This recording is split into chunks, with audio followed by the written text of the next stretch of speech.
नमस्ते जी। मैं आचार्य संजीव रूप आज नववर्ष 2025 के संदर्भ में आप लोगों से कुछ बात मन की करना चाहता हूँ। हम देख रहे हैं कि हमारे बहुत सारे हिंदू संगठन, आर्य समाज भी नए अंग्रेजी वर्ष का विरोध करते हुए ये कह रहे हैं कि ये हमारा वर्ष नहीं है और इसमें वो कुछ भी झूठ नहीं कह रहे हैं। ये नववर्ष न तो प्राकृतिक है और न ही ये हम हिंदुओं का नया वर्ष है। हमारा वर्ष प्राकृतिक वर्ष चैत्र मास के शुक्ल पक्ष की प्रतिपदा को ही होता है। लेकिन मैं आप लोगों से निवेदन करूंगा कि भाषा हमारी हिंदी अवश्य है, लेकिन हम क्या अन्य भाषाओं को ग्रहण नहीं करते? क्या अन्य लोगों की भाषाओं का हमको विरोध करना होता है? क्या हम करते हैं? क्या हम पंजाबी भाषा का विरोध करते हैं? क्या हम उर्दू का विरोध करते हैं?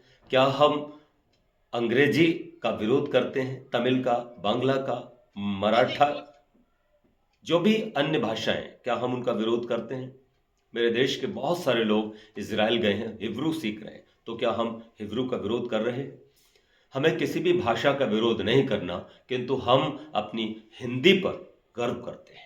हमारी मातृभाषा हिंदी है और संस्कृत हमारी मूल भाषा, उस पर हम गर्व करते हैं। इसी तरह से वर्ष अंग्रेजों का, ईसाइयों ने जो चलाया, हम उस वर्ष को अगर विरोध के लिए खड़े होते हैं और हम कहते हैं कि ये नया वर्ष हमें मंजूर नहीं है, तो बेशक आप लोग इसके लिए काम करें, हम सब काम करें। और काम हमारा कहाँ तक जाए कि सरकार हमारे भारतीय वर्ष को स्वीकार करे, विक्रम संवत को स्वीकार करे। जैसे नेपाल में भारतीय वर्ष स्वीकार है, वहाँ चैत्र मास, वैशाख, ज्येष्ठ आदि मास को ही लोग जानते हैं और शुक्ल कृष्ण तिथियों को ही लोग जानते हैं, उन्हीं में सब व्यवहार करते हैं। मैं अगर आपसे पूछूं कि आपका जन्म कब हुआ था, तो आप कहेंगे, अपनी जन्म तिथि बता देंगे 2 मार्च 2000, अथवा कोई अपना 5 दिसंबर, कोई 12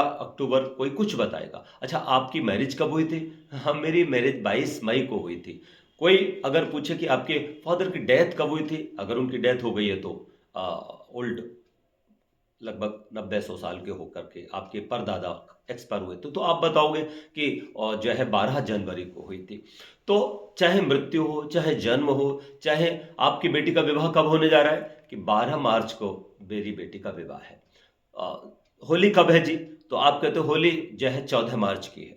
मतलब ज्यादा जो हम लोगों के मन में रहता है वो केवल अपना अंग्रेजी महीने, अंग्रेजी तारीख और अंग्रेजी वर्ष ही रहता है।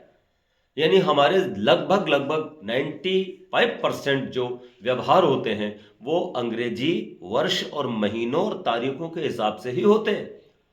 तो फिर मुझे बताओ, सब कुछ अंग्रेजी में हो रहा है जिसे हमारी सरकार ने, भारत सरकार ने स्वीकार किया। दूसरी बात, ये जो हमारा देश है वो हिंदू राष्ट्र भी नहीं है, ये तो मत निरपेक्ष, पंथ निरपेक्ष यानी धर्म निरपेक्ष देश है। यहाँ सबको अपने अपने मतों में कार्य व्यवहार आदि करने का अधिकार है, स्वतंत्रता है।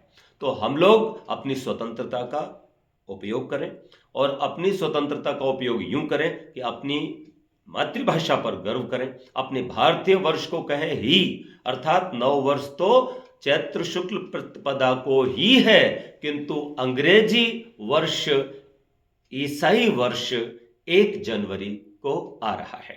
तो हम 1 जनवरी को ईसाई वर्ष भी वैसे ही मनाएं जैसे हम अन्य भाषाओं का सम्मान कर लेते हैं, अन्य पर्वों का भी हम सम्मान कर लेते हैं। व्यर्थ में विरोध के लिए विरोध नहीं होना चाहिए। बस इतना ही कहना मुझे था। धन्यवाद।